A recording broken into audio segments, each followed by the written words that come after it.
নমস্কাৰ প্ৰিয় দৰ্শক আমাৰ ভাৰতত দেশভক্ত কেৱল এই বিজেপিৰ মানুহবোৰেই আছে যিমানবোৰ বিজেপিৰ মন্ত্ৰী যিমানবোৰ বিজেপিক ভাল পোৱা মানুহ এওঁলোকেই কেৱল দেশভক্ত আৰু আপুনি মই যদি আপুনিও বিজেপিক ভাল নাপায় তেনেহলে আপুনি এজন এন্টি নেশ্যনেল বা আপুনি চাইনিজ এজেন্ট বা পাকিস্তান এজেন্ট এই কথা কিয় কৈছো মই আপোনালোকক প্ৰমাণ কৰি দি আছো ৰব আপোনালোকে জানে যে পেট্ৰলত E20 বুলি এটা পেট্ৰল আহিছে যত 20% কুহিয়াৰৰ ৰস আছে আপোনালোকে জুনে জুনে গম পোৱা নাই তেনেহলে মই আগতে এটা ভিডিও বনাইছিলো হেতু ভিডিওত চাই লব এই 20% যেটো কুহিয়াৰৰ ৰস মিহলুৱাই এই যেটো পেট্ৰল বিকি আছে এই পেট্ৰলৰ দাম আসলতে কম হ'ব লাগিছিল নে নালাগিছিল আৰু এই 20% কুহিয়াৰৰ ৰস দিয়াৰ পিছতো আজিও চৰকাৰে পেট্ৰলৰ দাম কমোৱা নাই কিন্তু মানুহে এয়া ব্যৱহাৰ কৰি আছে আৰু ব্যৱহাৰ এনেকৈ কৰিবলগীয়া হৈছে যে বাধ্যতামূলক এনেকুৱা কোনো অপচনে দিয়া নাই যেন আপুনি এই পেট্ৰল নভৰাই ভাল পিওৰ পেট্ৰল ভৰক বুলি গোটেই টপিকটো আৰম্ভ কৰাৰ আগতে মই আপোনালোকক আৰু এটা কথা ক'বলৈ বিচাৰিছো আমাৰ ভাৰতৰ পৰা পেট্ৰল ভুটানে কিনি লৈ যায় আৰু ভুটানত পেট্ৰলৰ দাম মাত্ৰ 67 টকা তেনেহলে আপুনি ভাবি চাওক আমাক এই চৰকাৰে কি ধৰণে বুৰ্বক বনাই আছে আৰু আজি ভাৰতৰ মানুহে গম পাইছে যে কেনেকৈ আমাক ইমান টকা পেট্ৰল কেনেকৈ বিক্ৰী কৰিব পাৰে আজি দিনত 112 টকা পেট্ৰলৰ দাম গতিকে আপুনি ভাবি চাওক আপোনাক মোক কেনেকৈ লুণ্ঠন কৰি আছে এই চৰকাৰে বাংলাদেশ পাকিস্তানতো আমাতকৈ পেট্ৰলৰ দাম কম কিন্তু আমাৰ ভাৰতত ইমান যেন পেট্ৰলৰ দাম তাতে আকৌ কুহিয়াৰৰ ৰস মিলুৱাই বিক্ৰী কৰি আছে আজি সিজেপি প্ৰটেষ্টৰ পিছত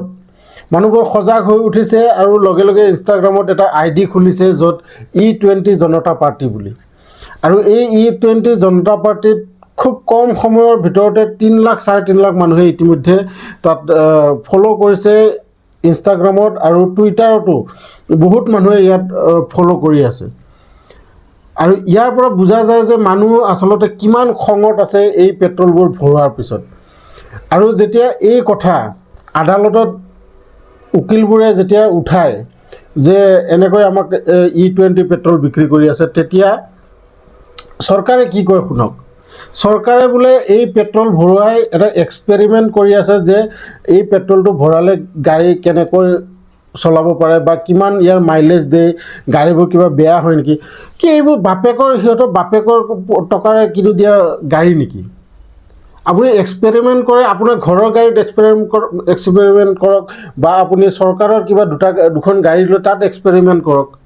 আপুনি গোটেই এই 150 কোৰৰ মানুহৰ প্ৰায় 40-50 কোৰৰ মানুহৰ তাত গাড়ী আছে আৰু এই 40-50 কোৰৰ গাড়ীত আপোনালোকে এক্সপেৰিমেন্ট কৰিব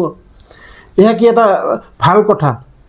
আজি হয়তো মই এই ভিডিও বনোৱাৰ বাবে মোক ক'ব পাৰে যে তেখেতসকলে এন্টি নেশ্যনেল বুলি বা দেশ বিৰোধী বুলি কিন্তু কোট দেশ বিৰোধী এই সঁচা কথাবোৰ যদি আপোনালোকে এতিয়াৰ পৰা মাত নামাতে তেনেহলে এখেতসকলে কিছুদিন পিছত আপোনাৰ ঘৰত সোমাই যাব আপোনাৰ ঘৰৰ পৰা লুণ্ঠন কৰা আৰম্ভ কৰি দিব ইতিমধ্যে আপোনালোকে জানে বস্তুৰ দাম কি তীব্ৰ গতিত বাঢ়ি আছে আজি আপোনাৰ ইনকামতকৈ 200-300 টকা বেছি আপোনাৰ খৰচা কৰিব লগা হৈছে গতিকে ভাবি চাওক এইবোৰৰ বিষয়ে মাত মতাটো উচিত আৰু যি ধৰণে এই E20 জনতা পাৰ্টিত মানুহে এটা মনোযোগ দিছে বা এটাক ফলো কৰিছে আৰু এটা কথা শুনিবলৈ পাই আছো যে অহা 4 আগষ্ট তাৰিখে সংঘত ঘেৰাও কৰিব যিবোৰ ট্ৰাক চালক বা এই টেক্সি চালক আছে এই E20 পেট্ৰলৰ বিৰুদ্ধে আপোনালোকে দেখিবলৈ পাইছিল যে নীতিন গডকৰী যিজন পৰিবহন মিনিষ্টাৰ তেখেতে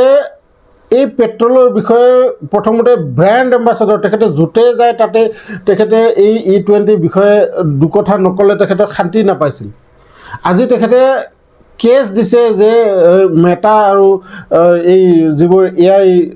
সফটৱেৰ আছে তেখেতসকলৰ ওপৰত কেছ দিছে যে মোক এনেকৈ মানুহে AI ৰ জৰিয়তে কিছুমান ভিডিও বনাই ভাইৰাল কৰি আছে বুলি কিন্তু যিবোৰ কথা মই আপোনালোকক কিছুমান ভিডিও দেখাব পাৰো যিবোৰ ভিডিওত তেখেতে নিজ মুখে কৈছে যে এই তেখেতে নিজে E100 পেট্ৰল তেখেতে সাইন কৰা বুলি এখন ফাইলত আপোনালোকে ভিডিঅ'টো চাই লওক कि 100% इथेनॉल इसके नियम बनकर उसको आज कानूनी रूप से प्रक्रिया देने वाली फाइल पर मैंने साइन की है। আৰু কিছুদিন পিছতে এগৰাকী পত্ৰকাৰে তেখেতক যেতিয়া সোধে যে তেখেতে কয় এইবোৰ মোক নুসুধিব, এইবোৰ পেট্ৰলিয়াম মিনিষ্টাৰক সোধক। এইবোৰ কি চলি আছে ভাই? তোমালোকৰ কোনো এটা একাউণ্টেবিলিটি বা তোমালোকৰ কোনো এনেকুৱা এটা পোষ্ট নাই নেকি যে এইটো কাম এজনে কৰিব বুলি? এখেতক সুধিলে এখেতে কয় তেখেতক সোধক, তেখেতক সুধিলে কয় তেখেতক সোধক। এনেকৈ কি মানুহবোৰ বুৰ্বক পাইছে নেকি? ইমান মানুহৰ গাড়ীবোৰ ধ্বংস কৰি আছে, কিমান মানুহে ভিডিঅ' বনাই দেখুৱাই আছে, তথাপি এওঁলোকৰ একো মাত নাই। গতিকে মই আপোনালোকক এয়ে ক'ব বিচাৰিছোঁ এই ভিডিঅ'টোৰ জৰিয়তে যে যিবোৰ দেশে আমাৰ দেশৰ পৰা পেট্ৰল কিনি তেখেতে ইমান কম দামত বিক্ৰী কৰি আছে, কিন্তু আমাৰ দেশতে সেইবোৰ পেট্ৰল ইমান দামত কিয় আমি কিনিবলগীয়া হৈছে? ইয়াৰ প্ৰশ্নৰ উত্তৰ যদি আপোনালোকৰ তাতে আছে তেনেহ'লে কমেণ্ট বক্সত লিখিব। আৰু লগতে আপোনালোকে কি ভাবে এই E20 পেট্ৰল বন্ধ কৰিব লাগে নে নেলাগে? এতিয়া নীতিন গডকৰী এয়াও কৈ আছে যে যাক পিয়ৰ পেট্ৰল লাগে তেখেতসকলে 167 টকা দি কিনক।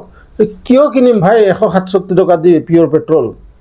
বেলেগ দেশত পিয়ৰ পেট্ৰল 67 টকা, মাত্ৰ 67 টকাত পাই আছে, আৰু আমি 167 টকা দি কিয় কিনিম? গতিকে এইবোৰ বহুত প্ৰশ্ন উঠি আহি পৰিছে। জনসাধাৰণ এতিয়া সজাগ হৈ আছে, মানুহক প্ৰশ্ন কৰিবলৈ এতিয়া সক্ষম হৈছে যেতিয়াৰ পৰা এই কক্ৰজ জনতা পাৰ্টীয়ে আন্দোলনটো আৰম্ভ কৰিছিল। আৰু এতিয়া 4 তাৰিখে দেখা যাওক কি হয়। আপোনালোকে যোনে যোনে পাৰে সহযোগ কৰিব, ছ'চিয়েল মিডিয়াৰ জৰিয়তে হওক বা আপোনালোকে ফিজিকেলিও যদি যাব বিচাৰে যাব পাৰিব, কোনো বাধা নাই। লগ পাম এনেকৈ এটা ইনফৰ্মেটিভ ভিডিঅ' লৈ নেক্সট ভিডিঅ'ত। তেতিয়ালৈকে ধন্যবাদ।